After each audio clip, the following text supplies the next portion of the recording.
Bueno, ahora vamos a hablar, Gabriel, de la ampliación de los miembros de la Corte. Con una musiquita extra, vamos a ver si la podemos hacer callar. Bueno, es un nuevo proyecto que se presentó hace 8 días en el Congreso de la Nación y que es un proyecto que, bueno, nosotros en Conociendo la Constitución no podemos dejar de comentarlo porque es importante. Es sobre la justicia, es sobre la Corte Suprema de Justicia de la Nación, y en este programa es el ideal para analizarlo. Por supuesto, doctor, pero yo voy a hacer un anticipo. Vamos a comentarlo técnicamente, pero no vamos a tomar posición. ¿Por qué? Porque nosotros tenemos nuestro propio proyecto. Nosotros, el sindicato, en un trabajo que hicimos con vos, conmigo, con el secretario general, con el doctor Antonino, la doctora Vanessa, también integrante de este programa, que hoy no ha venido por razones de trabajo, está contestando un traslado muy importante, y también participó el doctor Rodríguez del CI, Horacio Rodríguez del CI. Exacto. Y en ese trabajo que el gremio hizo, que es una carta propuesta, una propuesta importante me refiero en términos de muchas cosas, de buena cantidad de temas, que este gremio a través de esta propuesta enviada al presidente, a la vicepresidenta y al presidente de la Cámara de Diputados, el señor o abogado Sergio Massa. Entonces, en eso nosotros, al respecto de este tema de la Corte, ya veníamos sugiriendo, ahí sugerimos una reforma de la Constitución, pero en particular este tema, nosotros le damos toda una idea para instalar el tema, legitimarlo y demás, y nosotros proponemos que la Corte haya como si fuera dos cortes, o dividiendo, una Corte de tema, digamos, una que se dedique al dictado de las sentencias individuales y una que tenga el rol de la garantía constitucional, es decir, que se dedique exclusivamente a garantizar la constitucionalidad de las leyes. O sea, es una manera que se llame Corte Constitucional, ¿no es cierto? Una manera de eliminar la política del sistema judicial.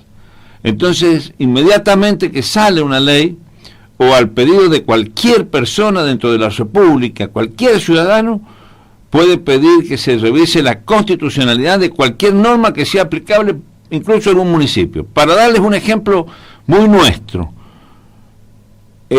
por ejemplo, salió la ordenanza que invalidó el convenio colectivo de trabajo. En vez de tener que presentar amparos y presentar esto y lo otro y someterse a este sistema judicial complejo, por decirlo de una manera muy, muy fina, entonces directamente uno puede ir a ese organismo supremo de justicia que hace el control de constitucionalidad. Entonces se presenta directamente, mire, señores jueces, venimos por la presente a solicitar que se verifique la inconstitucionalidad. ¿Por qué tal cosa? Porque, por ejemplo, el convenio colectivo de trabajo, siempre voy a decir con mucha simpleza, que convenio es porque tiene dos partes. Y cualquier contrato que firman dos partes no puede ser resuelto por una. La inconstitucionalidad es, como se dice en el derecho, de pleno derecho. O sea, no necesita prueba.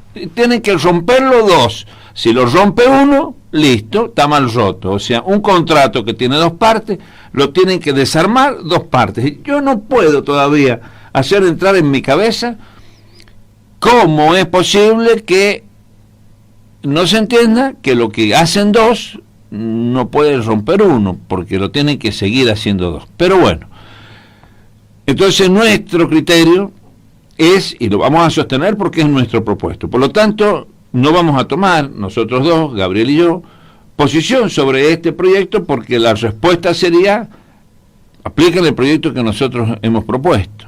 No obstante, es un tema de actualidad, vigente, está presentado el proyecto en el Senado, y va a ser tratado seguramente, no sé, en estos próximos días. Bueno, yo voy a leer la información con respecto a este tema, pero después estaría bueno que le expliquemos en pocas palabras, Guillermo, a la audiencia, con respecto a la justicia, pero muy pocas palabras, sencillo, de en qué consistía el proyecto que se envió desde acá, desde el sindicato municipal, lo envió el secretario general, la cual, bueno, hubo todas las intervenciones, como vos decías,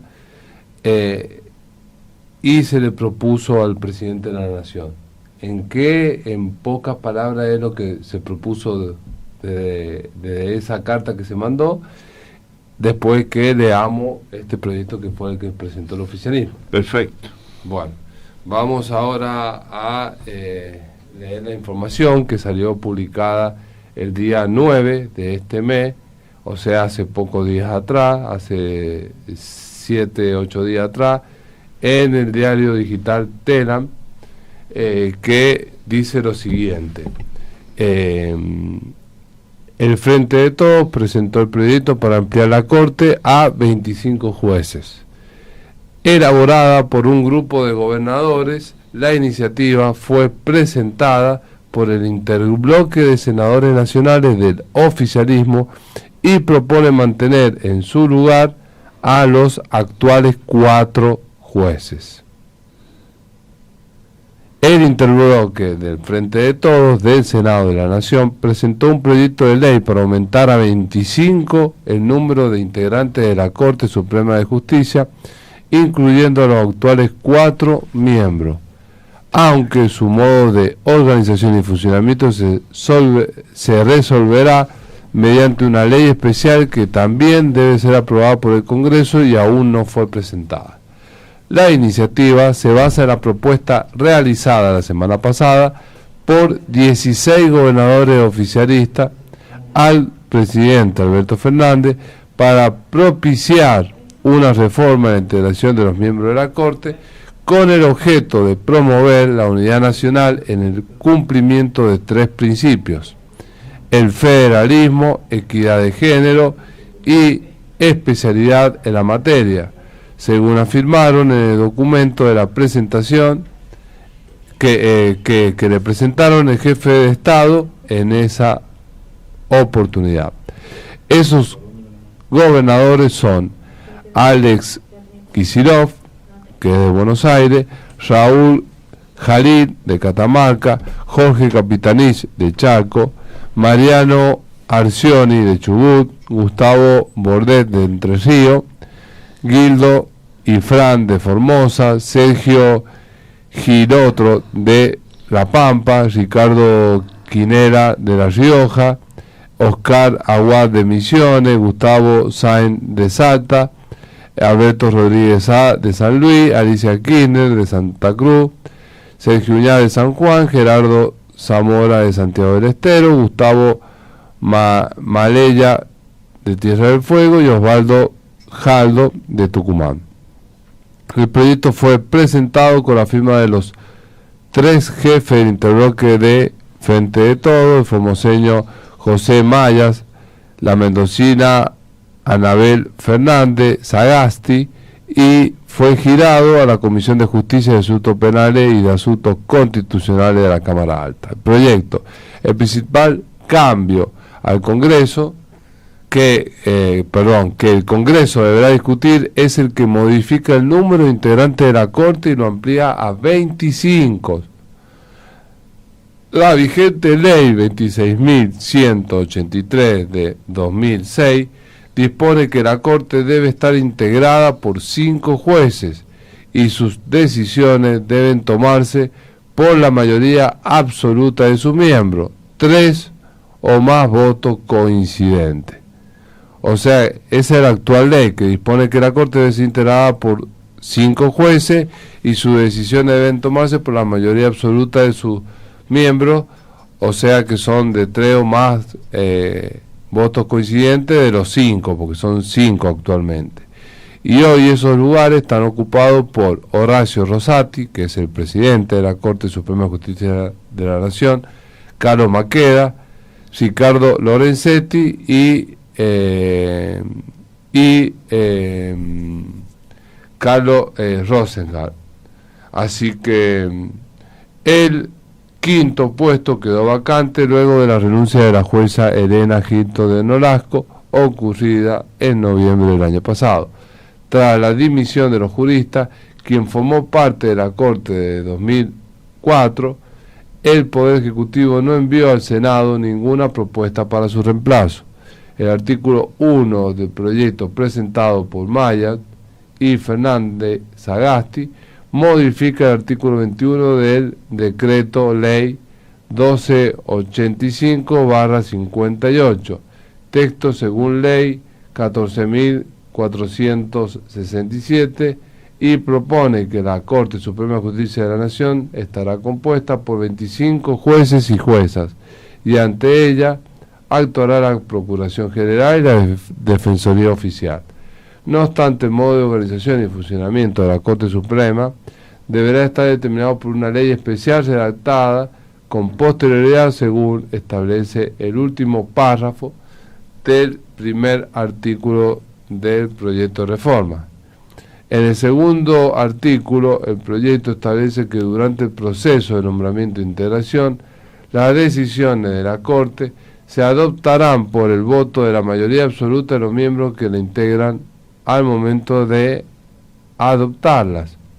El artículo tercero mantiene en su lugar a los actuales 4 jueces, a señalar que conservarán sus cargos conforme lo estipula el artículo 110 de la Constitución Nacional, o sea, mientras dure su buena conducta. Además, se propone que la cobertura de las 21 vacantes tendrán en consideración la actual composición de la Corte Suprema de Justicia de la Nación, y que el resto de los magistrados se irán integrando conforme sean designados de acuerdo a lo dispuesto en la presente ley. O sea que la cobertura de los 21 vacantes tendrá en consideración la actual composición de la Corte, y el resto se irá cubriendo conforme a la presente ley. El proyecto señala que la ley se implementará una vez que se cuente con el crédito presupuestario necesario para la atención del gasto, a cuyo efecto el jefe de gabinete dispondrá de las adecuaciones propuestas pertinentemente. En su fundamento, Mayas y Fernández Sagasti señalan que el objetivo es evitar el altísimo nivel de delegación de trabajo jurisdiccional en personas que no son jueces. La ampliación propuesta busca dotar de mayor número de magistrados al máximo tribunal de la Nación, que, organizado de forma más eficiente, revierta la práctica invertebrada de la delegación de trabajo en secretarias y funcionarios judiciales para fortalecer la inmediatez en los expedientes destacados. Según el proyecto, con el número que aquí se propicia, la República Argentina seguirá la tendencia de la gran mayoría de los países latinoamericanos y europeos que se han mostrado exitosos en cuanto a los resultados obtenidos. Además, los fundamentos mencionaron que resultan importante que el número de jueces de la Corte guarde alguna relación con la población, por cuanto a mayor número de habitantes genera una mayor litigiosidad.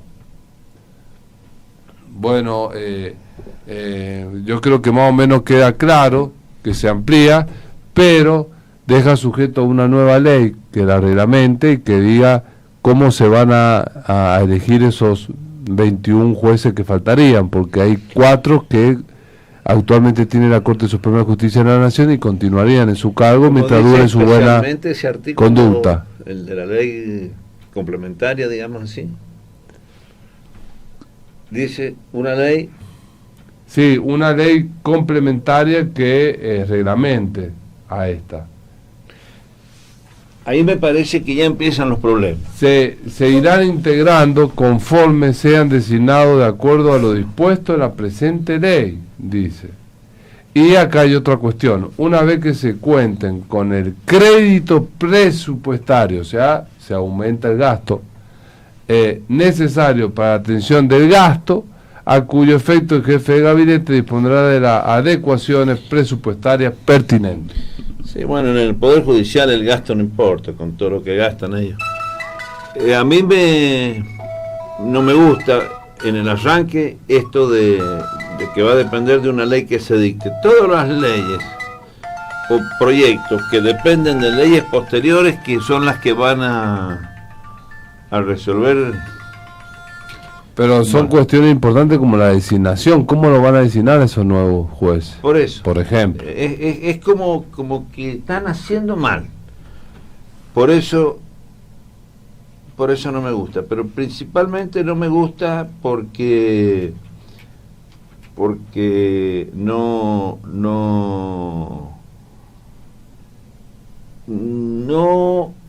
resuelve ya el problema. Yo sí estoy muy de acuerdo con que algo hay que hacer con la Corte. La Corte se viene comportando de una manera, yo diría, un poco extraña, en el sentido de que no está cumpliendo con lo que necesariamente la sociedad necesita, ¿no? La sociedad necesita una justicia que la convenza, una justicia general que la enamore, digamos así, que le haga sentir que hay un respaldo, porque la justicia es como la contracara de, bueno, lo voy a decir muy técnicamente. Uno tiene derechos, que son los que están en los códigos, código civil, código comercial, o en este caso, como es en la actualidad, Código Civil y Comercial de la Nación, la Constitución, Código de Minería, Código Penal, y todos esos derechos que las personas tenemos necesitamos hacerlo valer. ¿Cómo se hace valer? A través de los procedimientos ante los jueces, ante la justicia. Los procedimientos ante la justicia, según la jurisdicción de que se trate, nacional o provincial, se plantean ante un juez nacional o provincial. Y en todos los casos está la Corte allá arriba como la máxima instancia del Poder Judicial. Bueno, ese derecho individual que se quiere hacer valer necesita una contracara. Entonces yo lo discuto. Hace un rato ponía el ejemplo del convenio colectivo, voy a continuar con este ejemplo del convenio colectivo de la Municipalidad de la Capital, o cualquiera de los convenios colectivos, o cualquiera de las ordenanzas de los municipios que establecen obligaciones para los intendentes. Tengamos el ejemplo en lo que nosotros estamos todos los días, y este gremio defiende todos los días de la mano de nuestros dirigentes y de toda la vida. Y convengamos que mucho de lo que la gente a veces siente que no se los puede proteger tiene que ver con esta contracara que es la justicia, porque cuando uno peticiona y la petición no encuentra la satisfacción cuando hay normas que protegen esa petición, ¿a dónde hay que ir? A la justicia. Bueno, decía recién y vuelvo a reiterar ahora que ese pedido ante el juez es lo que es la contracara, es la fuerza para la negociación, es la fuerza, es el temor que le tiene que tener el funcionario público a los incumplimientos de sus deberes, a los incumplimientos de sus obligaciones, es el temor que tiene que tener el ciudadano a incumplir la ley, porque el incumplimiento de la ley le va a traer un castigo, le va a traer una sanción, ya sea penal, en cualquiera de las formas que se sanciona la ley penal. Pongamos lo que más claro lo deja, que es la pérdida de la libertad, estar preso, o la sanción económica. Yo siempre me gusta poner de ejemplo el caso de la Ley de Defensa del Consumidor. La Ley de Defensa del Consumidor, en términos judiciales, pareciera que no existiera en la República Argentina, cuando en Estados Unidos, en Inglaterra, en el mundo, es una revolución la Ley de Defensa del Consumidor. Qué lástima que no esté Vanessa, que ella la conoce de pe a pa. Pero la ley de defensa del consumidor es una revolución en la protección de los derechos del consumidor. Acá, en el Poder Judicial, acá es simplemente la sanción, una multita, cuando la gran fuerza de la ley de defensa del consumidor está en la sanción pecuniaria. ¿Te acordás, Gabriel? Esa sanción que le ponen por no cumplir, pero que esa sanción va como un beneficio para la víctima del incumplimiento. Bueno, esa contracara es la que ve frustrada el ciudadano argentino en general, y que es la que aparece en las encuestas, esta famosa del diario Nación o de otros diarios, que dice que la credibilidad de la justicia es cero o no hay credibilidad en el orden del 90%. Entonces, eso es lo que la sociedad necesita. Este proyecto, que puede tener alguna cuestión buena, no se ve prima facie en lo que acabamos de leer, en principio, Gabriel, no se ve esa protección. Bueno, vos... Al contrario, perdón, aparece como una gran duda, porque deja pendiente, me hace acordar a la ley de la distribución de los impuestos, a la ley de coparticipación, que es una ley que la Constitución la dejó para que algún día que después se reglamente. Sí. Bueno, vos justo tocaste un tema cuando estaba hablando, que me diste pie para que acá lo buscara, y acá tengo la información que es interesante, muy interesante, porque vos en un momento dijiste, ¿cómo será en el mundo esto?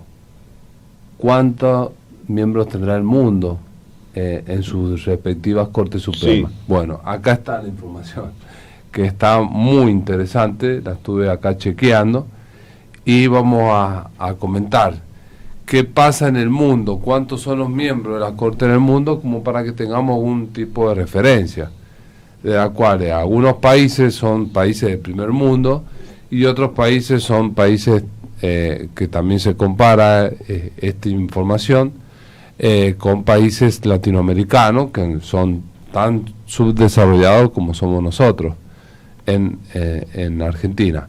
Bueno, veamos qué sucede en otros países del mundo. La Corte Suprema de los Estados Unidos, país del cual heredamos el modelo constitucional, está compuesta por 9 miembros, tal como la Constitución Argentina en 1953. Esto es un dato, fue nuestra primera Constitución Nacional, que fue en ese año, en 1953, y que la composición en esa Constitución fue de 9 miembros, y que a lo largo de la historia argentina se fue bajando a 5, después subiendo a 7 miembros, y en la actualidad tenemos actualmente, como ya hemos comentado, 5 miembros que integran la Corte Suprema de Justicia de la Nación Argentina.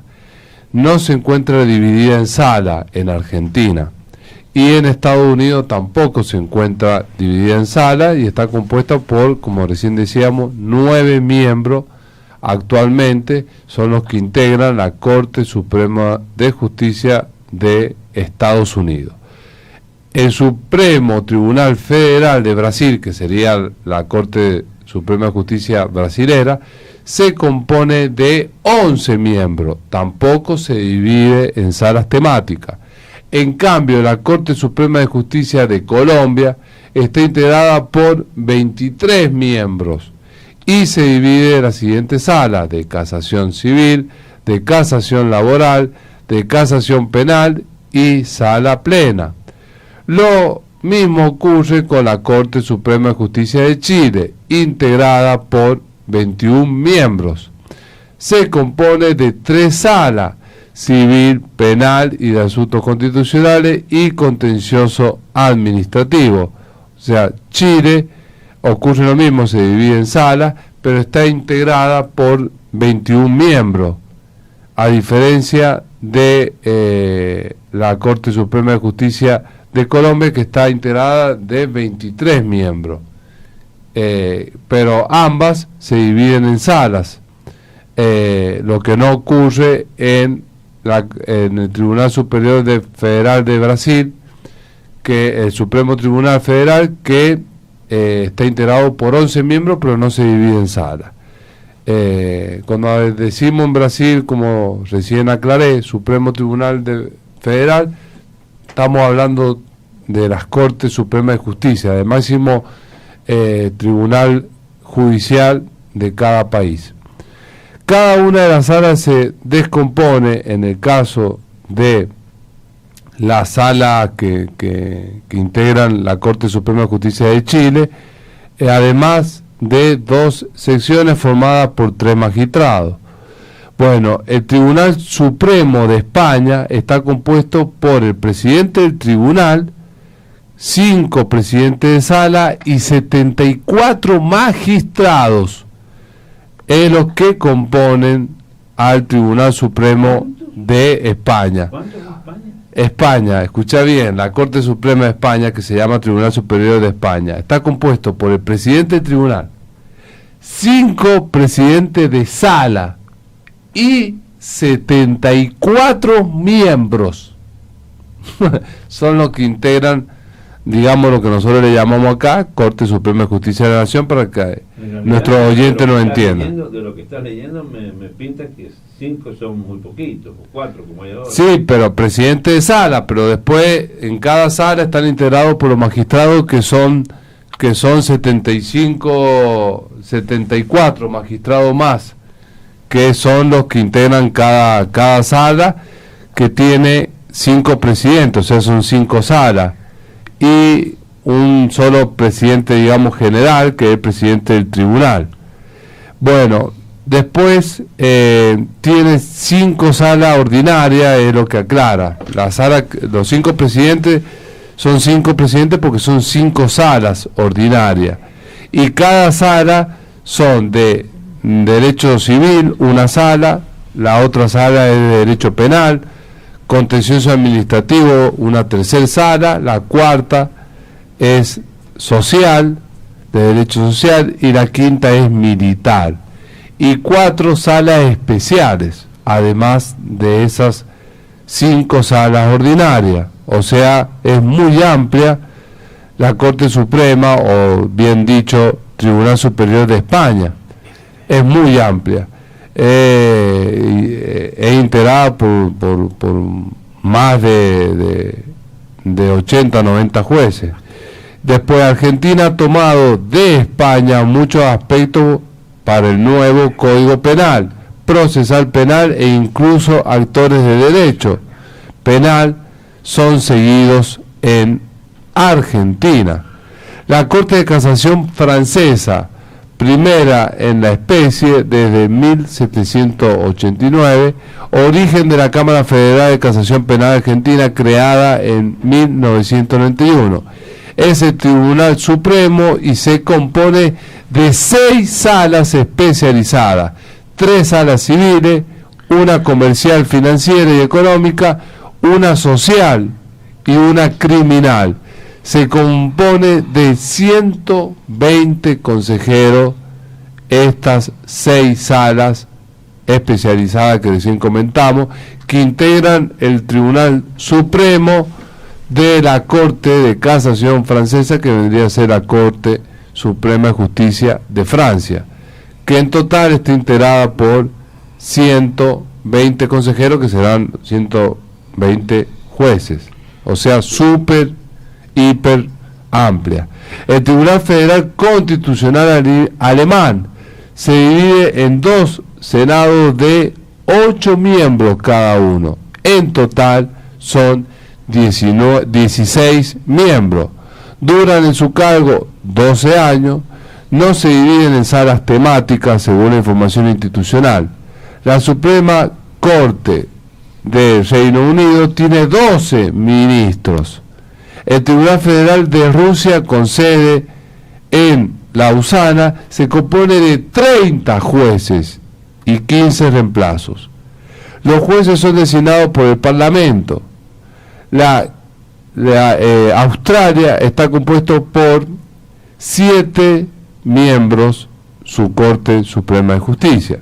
La Corte Suprema de Justicia de Japón se compone de 15 jueces. Es responsable de nominar a los jueces para las cortes más bajas y de determinar procedimientos judiciales, de supervisar el sistema judicial, incluyendo las actividades fiscales y jueces y todo otro personal judicial. No todas las decisiones son tomadas por la totalidad de los 15 miembros. La Corte de Canadá está formada por 9 jueces, como era antes acá en Argentina, en la primera constitución de 1853. Bueno, Canadá está formada su Corte de Justicia por 9 jueces que son designados por el Gabinete de Canadá y aprobados simbólicamente por el Gobernador General de Canadá. La Suprema Corte de Justicia de la Nación es el máximo tribunal de México y cabeza del Poder Judicial de la Federación, y está conformada por 11 miembros, uno de los cuales ejerce la presidencia. Los restantes 10 jueces conforman 2 salas de 5 magistrados cada una. La Corte Suprema de India se compone de un presidente y 25 jueces designados por el presidente de India. Deben retirarse al alcanzar los 65 años, o sea que no es vitalicio su cargo, de edad. Los jueces integran 33 comités para ocuparse de los asuntos administrativos. La Corte Constitucional de Bélgica se compone de 12 jueces, 6 del grupo lingüístico holandés y 6 del grupo lingüístico francés. Nosotros tendríamos que hacerlo sin lengua. Escriban nomás. Y al menos uno de los jueces debe tener conocimiento de idioma alemán. Estamos hablando de la Corte Constitucional de Bélgica. Los jueces pueden mantenerse en su cargo hasta los 70 años de edad en Bélgica. En cada caso intervienen 7 jueces, aunque pueden intervenir entre 3 a 12 jueces. En los casos que son parlamentariamente inadmisibles, interviene una cámara reducida de jueces compuesta por el presidente y 2 jueces más. O sea que en el mundo hay inclusive hasta más miembros que lo que se propone acá de 24, lo que 25. Lo que sí advierto de lo que has leído es que no hay ninguno de 4. No. Actualmente está funcionando la Corte Suprema de Justicia de la Nación con 4 porque hay uno vacante, pero son 5. No, está bien, pero no pinta que vayan a ser más de 5, pero más de 4. Pero de todas maneras, yo haría un pequeño análisis con vos aquí entre los dos, y si algún oyente quiere participar, lo invito a que llame. ¿Cómo vemos? Porque quizás no importa si son 4, 5, 12, 50, 100. Quizás lo que importa es qué está pasando con ese tribunal. A mí me parece, es una simple sensación, es una opinión, que hay una tendencia a dictar fallos generales. Yo tengo la idea, creo haber estudiado, de que la justicia debe dictar fallos particulares. Es decir, se me hace aquella frase que decía que un fallo de un juez era como una ley particular, aplicable únicamente al caso específico, concreto. Pero acá es así también, lo que pasa es que genera jurisprudencia. Sí, pero supuestamente es así. A mí me da la sensación que hay fallos como genéricos, ¿viste? Sí. Porque no a tal cosa. Por decir uno, que es el que se me hace como más impresionante y es donde a mí me ha hecho un ruido esa sentencia de la Corte. Que para mi gusto es demasiado simplista y populachero el fallo. ¿Cuál? Que cuando el presidente en el medio de la pandemia dicta el interés público o la utilidad pública, no recuerdo cuál de las dos palabras fue, porque no significan lo mismo, amigos míos. Utilidad pública e interés público son dos cosas muy distintas. Una puede comprender la otra, pero cada una son dos cosas distintas, porque la utilidad pública es la utilidad que tiene el Estado por una cuestión determinada. Y el interés público es el interés de la comunidad, el suyo, el mío, el nuestro. Son dos cosas distintas, porque puede que haya utilidad pública, pero no interés público. Voy a decir un ejemplo más bien absurdo. El Estado tiene utilidad pública, declara una utilidad pública porque quiere desarrollar una minera con cianuro. Y eso no es un interés público, porque el interés público probablemente sería cuidar el medio ambiente. Esto por el absurdo, ¿no es cierto? Que no es tan absurdo, porque pasan cuestiones. He leído que por ahí ha habido un nuevo derrame, de paso se ha dicho. Entonces no es lo mismo utilidad pública que interés público. Y cuando el presidente quiso frenar el aumento de las tarifas de lo que es televisión y telefonía, y dijo que no se podía subir porque era un interés público, o sea, interés suyo, mío, nuestro, de todos, vino la Corte y dijo, no es interés público. Pero cuando las empresas privadas quieren tomar terrenos privados para poner antenas, es interés público. Entonces, es como que... se mide la vara diferente. Se mide la vara diferente, pero siempre a favor de ellos. Sí. Y de las grandes corporaciones. De las grandes corporaciones. Y esta Corte tan chiquititita da lugar a posicionamientos en este sentido que yo digo. No estoy cuestionando su ideología, que también la cuestionaría en términos de ideología de derecho, ¿no? Y ideología ahí, no hablo de la política, sino esta cuestión que tiene que ver con fallos particulares o fallos generales, porque cuando los fallos son generales, a mí me parece que la Corte gobierna en vez de dictar justicia. Es dictar justicia versus gobernar. Fallos generales son como normas generales, decretos, leyes. La sentencia particular ya no, porque es individual, caso concreto. Bueno, y esto es el problema que yo veo. Puedo decir que se arroga facultades legislativas. Que una Corte tan chiquitita, y acá que veo este problema como arrogándose facultades legislativas, me parece que son las que están motivando esta conflictividad que hace necesario toda esta discusión, o que ha provocado toda esta discusión legislativa. O sea que vos estás de acuerdo con que se amplíe. No, yo no estoy, yo ya he dicho, Daniela, ¿por qué no lees lo que nosotros, el gremio municipal, institucionalmente? Sí, pero ¿sabés qué? Lo que pasa es que se va a hacer muy largo. No, es muy cortito, son 10 renglones. Que ver la parte de la propuesta de la reforma judicial. Son 10 renglones. Sí. No, ni siquiera la reforma judicial. Nada más que lo que tiene que ver con la Corte. La parte de la Corte, sí. La parte de la Corte, solamente no, porque nosotros propusimos una reforma judicial, o sea, en la carta del gremio, doctor D'Amico, y nosotros que hemos ayudado y colaborado. De los jueces, que sea popular. Claro, pero nada, como estamos hablando de esto, eso lo podemos analizar en otro programa. Ahora vamos a leer nada más que lo que nosotros decimos de este problema, porque este problema tiene que ver con la constitucionalidad de las leyes. Porque cualquiera de estas cosas que son, podríamos denominarlas como avasallamientos porque se sale de lo individual y se va a lo general y se va... ¿Qué decíamos, Daniela, nosotros?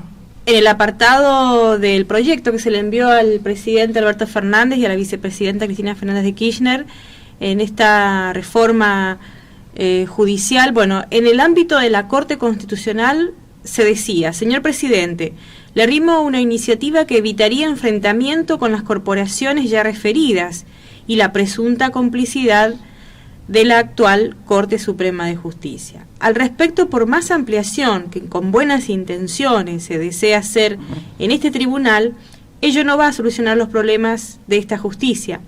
Si usted lograra incorporar en la referida reforma constitucional la creación de una Corte Constitucional y su código de procedimiento específico de actuación ante este órgano con competencia nacional sobre todas las provincias y sus órganos jurisdiccionales supremos de justicia, con accesibilidad de cualquier ciudadano, con acceso desde los procesos iniciados en órganos judiciales inferiores u ordinarios, pero especialmente acceso directo a cualquier demandante o reclamante de constitucionalidad, asegurar y garantizar constitucionalidad, esencialmente asegurar el amparo de las garantías y derechos previstos en la Constitución.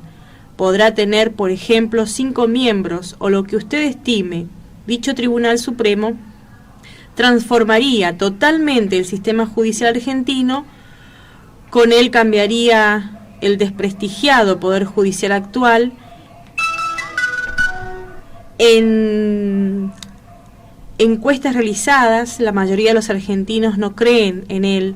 De esa forma es casi probable que desaparezca el superpoder judicial, que se coloca por encima de los otros dos, a cuyo fin le acompaña una encuesta que publicó el diario La Nación el 30 de septiembre del 2017 respecto a los ciudadanos que no confían en la justicia.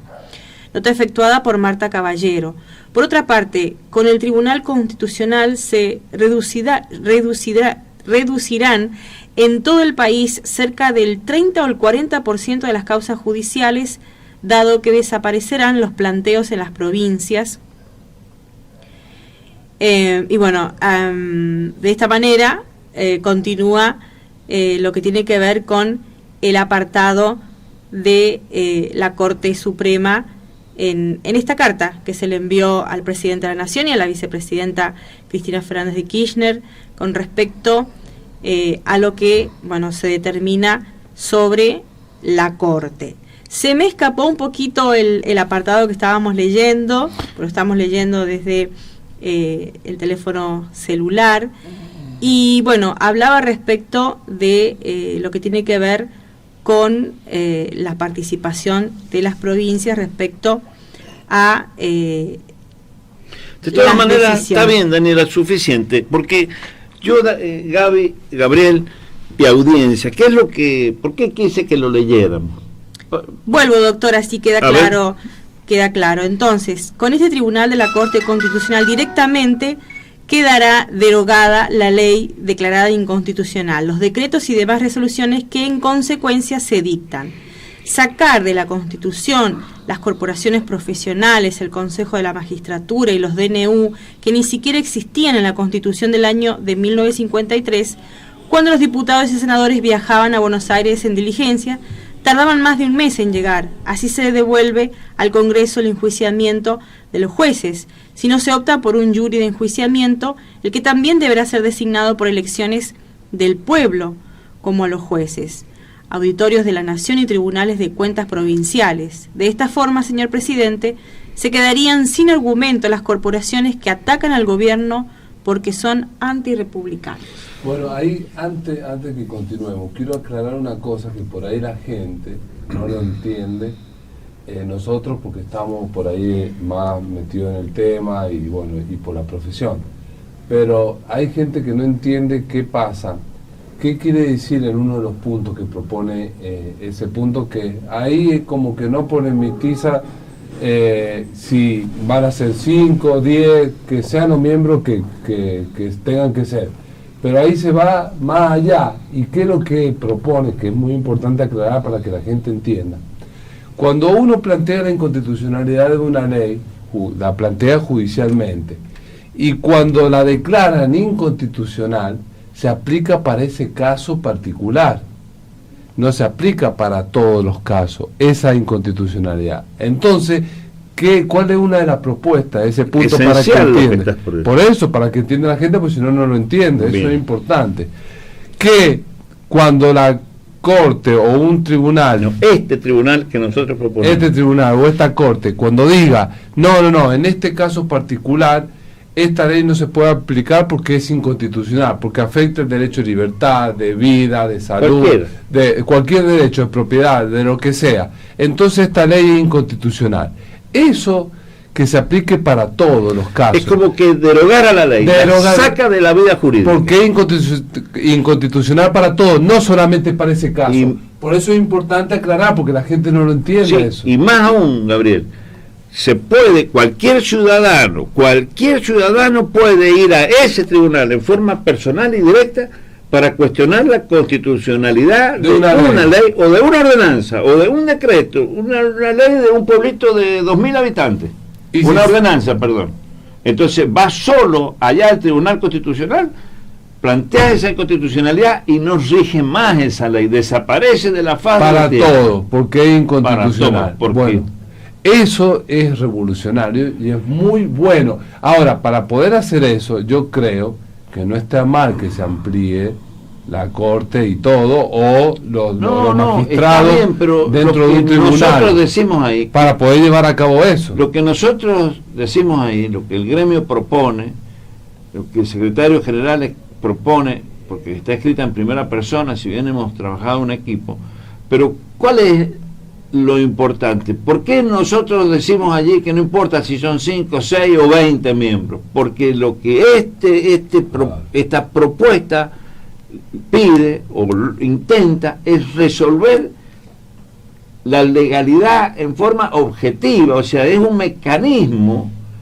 donde ab inicio, o sea, desde el momento que alumbra la ley, que ya se puede visualizar, porque rápidamente vemos cuando una ley es una manipulación de alguna cosa. Ahí nomás, cualquiera de estos que les gusta andar presentando cosas en los tribunales, o alguien que tenga un verdadero necesidad de presentarlo, va rápidamente, solito y sin costo, y va a ese tribunal y le pide la inconstitucionalidad. Entonces, eso que vos has señalado, diría yo algunos otros aspectos más, pero ese es una centralidad fascinante que tiene esta ley, porque la hace revolucionaria. Esta ley no, esta propuesta. Esta propuesta. Después, si los miembros son 8, 10, 15, porque ¿qué pasa? No cambia tanto. Ahí va más allá, esta propuesta va más allá va más allá de la cantidad de personas. Exacto. Va más allá de la cantidad de personas. Incluso, ¿por qué no le quisimos poner? Porque hay muchos modos para discutir o deliberar o visibilizar o entender de cómo elegís cantidad de personas. Por ejemplo, claramente en la ley que ha propuesto el presidente de la Nación, 25 no es cualquier número, 25 es uno por provincia. Son 24 provincias. Y bueno, pero 4 están. Y un presidente será. Y un presidente, uno por provincia y un presidente, es una cosa así. Pero como ya hay 4, bueno, pero ¿a qué vamos? A que lo que están buscando resolver allí es un problema de designaciones, porque el problema grave que tiene en realidad el sistema judicial argentino vinculado al sistema político es que no tienen forma de designar, están empantanados en las designaciones. Entonces, al estar empantanados en las designaciones, una forma de salir es uno para cada uno, no le hace mal a ninguno. Entonces, cada gobernador de provincia propone. Bueno, es un criterio. Ahora, pero, por ejemplo, en esa propuesta también se propone que sea más fácil el acceso de cualquier ciudadano que pueda acudir a la corte. La accesibilidad es revolucionaria. Bueno, porque ¿qué pasa? La mayoría de las veces actualmente uno no puede acceder a la corte, no llega, con los casos no llega a la corte. No, y cuando llega hay un artículo que se ha vuelto moda a aplicarlo que dice esto no. Sí, que es inconstitucional, que se planteó desde acá también. Artículo que a su vez es inconstitucional, porque sin fundar... El artículo... primero que es un artículo del 198, si no me falla la memoria, por ahí, no 48, no me importa, pero es un artículo del Código de Procedimiento, sí, del mero Código de Procedimiento. Que es inconstitucional ese artículo. Por supuesto, porque le permite a la Corte, sin fundamento ninguno, abstenerse de resolver. Sí, sin fundamento, nada. Acá al revés. Pero por eso es tan importante esto de correr y de especializar, si se quiere, una corte o una parte de la Corte, el Tribunal Constitucional, dedicado excluyentemente a declarar la constitucionalidad o inconstitucionalidad de las leyes en general y en particular, bueno, según se pida. Y rescatar de vuelta, para que no pase desapercibido, lo que vos dijiste. La accesibilidad, la simpleza para llegar, sin ir de un tribunal en otro, sino directamente a peticionar para que se revise la constitucionalidad.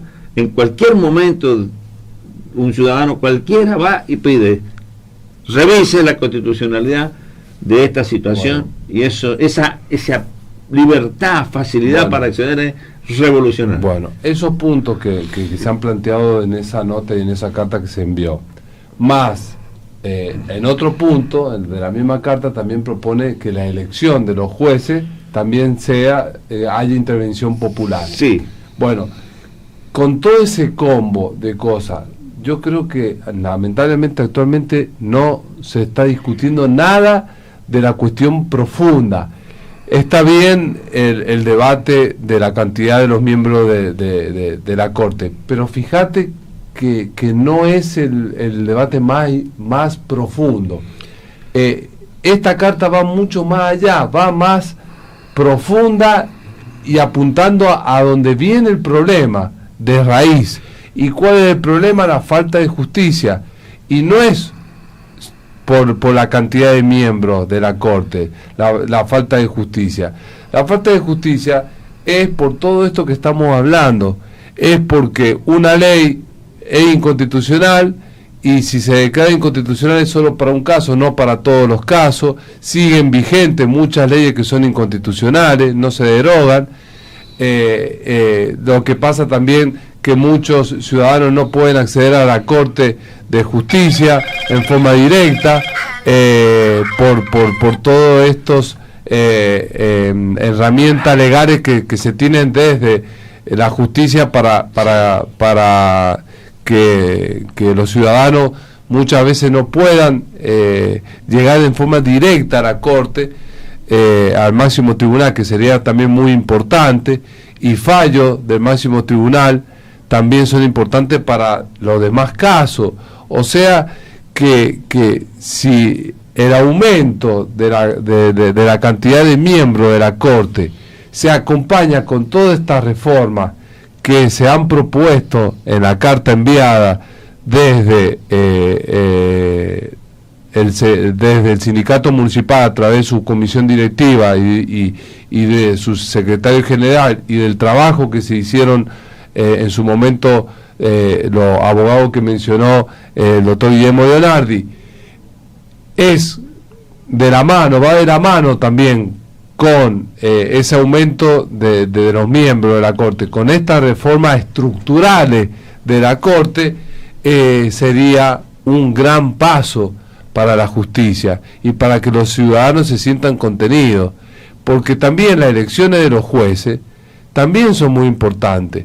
Toda la discusión de los miembros del Consejo de la Magistratura, de cuántos miembros, de si se amplía, si se reduce, de los representantes de cada sector que van a integrar el Consejo de la Magistratura, toda esa cuestión tan técnica y toda esa discusión es como que termina diluyendo el verdadero problema de la falta de justicia, porque nos centramos en crear cada vez más instituciones, más corporaciones, más instituciones, y hacemos una estructura tan grande que en definitiva la justicia y los problemas estructurales no se terminan solucionando y cada vez se van ampliando. Bueno, vamos a la pausa, ¿te parece, Guillermo, para que no sea tan largo? Y después me parece muy bien. Solo un pequeño comentario. La verdad que viendo esta partecita de nuestra carta, veía cuántas cosas, ¿no? El problema de los salarios, está ahí también una propuesta que resuelve, que sería perfectamente aplicable para San Juan. Y hay otra propuesta también, creo que relacionada, no con la Corte, pero sí con el Poder Judicial. Sí, hay una reforma integrando el Poder Judicial. Eso también es importante después. Sería lindo que se debatiera, tendríamos que volver a tratarla un día parte por parte. El próximo programa, estaría bueno que profundicemos también las otras propuestas que se hicieron con respecto al Poder Judicial y este tema que es muy interesante. Muy interesante. Hay una cosa que yo quería decir y vamos a la música. Esta carta tiene 2 años. 2 años o más. No, por lo menos 2 años. Yo lo que quiero decir es que no es verdad que nadie piensa en tiempo y forma.